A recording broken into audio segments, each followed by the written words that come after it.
Joint collector గారికి అందరికి నేను ఫిర్యాదు చేశాను. కానీ ఎవ్వరు కూడా వాళ్ళకి నోటీస్ జారీ చేయలేదు. ఎందుకు జారీ చేయలేదు? అంత ఇల్లు పని అయ్యే వరకు కూడా ఎవ్వరు కూడా నోటీస్ జారీ చేయలేదు. మాకు చంపేయండి, ఇది దోతులు వేసి మాకు కప్పేయండి సార్. సీఎం గారు నారా చంద్రబాబు నాయుడు గారు, పవన్ కళ్యాణ్ గారు, నారా లోకేష్ గారు, మాకు చాలా అన్యాయం జరుగుతుందండి. మాకు న్యాయం చేయండి. మీ పిల్లలతో పాటు ఇక్కడ చచ్చిపోతామండి. నేను ఈ పిల్లలు పెంచడానికి నాకు ఏ ఆస్కారం లేదు.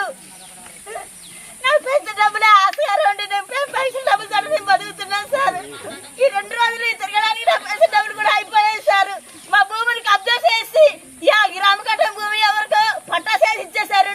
మా ల్యాండ్ లో వచ్చి మాపై దాడి చేస్తూ డైరెక్ట్ గా సర్వే చేస్తున్నారు సార్ అధికారులే వచ్చి.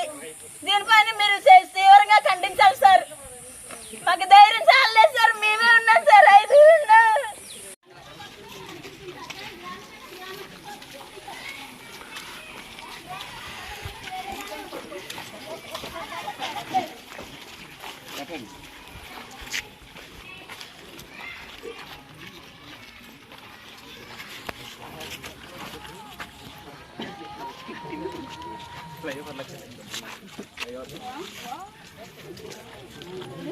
కొలుస్తున్నారు. ఇక్కడ సీసీ రోడ్ చిన్నగానా చెప్పినా వ్యతిరేకంగా చేస్తున్నారు.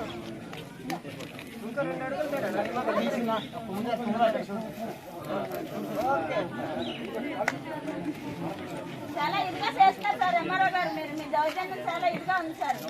దౌర్జన్యంగా ఉంది సార్. మీ నోటీస్ లేకుండా మీరు సర్వేలోకి రావడం అది చాలా తప్పు సార్. అది నోటీస్ జారీ చేయమన్నాను. నాకు ఎవిడెన్స్ లేకుండా చేస్తున్నారు మీరు.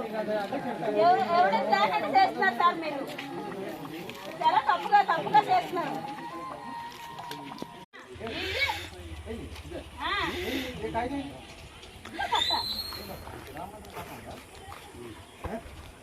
గ్రామకండం నెంబర్ క్లియరెన్స్ గా ఉంది సార్. మీరు అలా మాట్లాడితే నేనేం చెప్తాను సార్. మీరు ఒక అధికారి అయ్యండి మీరు అలా మాట్లాడడం అది కరెక్ట్ కాదు. ఇదిగో 28లో 1 ఎకరం 72 సెంట్లు 184 సెంట్లు ఎక్కడ ఉంది సార్. అప్పట్లోని గ్రామకండం గవర్నమెంట్ బిల్డింగ్లు అన్ని అక్కడ ఉండగలిగి ఇక్కడికి వెళ్ళగొస్తారు సార్. రోడ్డు యువతలకి మీరు మాట్లాడతారు కదా. మీరు మాట్లాడుతున్నారు సార్. మీరు మాట్లాడడం ఏంటి? మీరు మాట్లాడుతున్నారు. ఇలా తీసుకోండి. ఇక్కడ పిల్లలు తీసుకోండి. ఎందుకు కొలుస్తారు? అధికారులు దౌర్జన్యం చేసి చచ్చిపోవాలి. రాయి కొలుసుకో.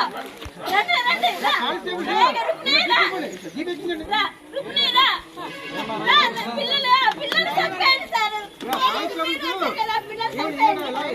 పిల్లలు చంపేయండి సార్.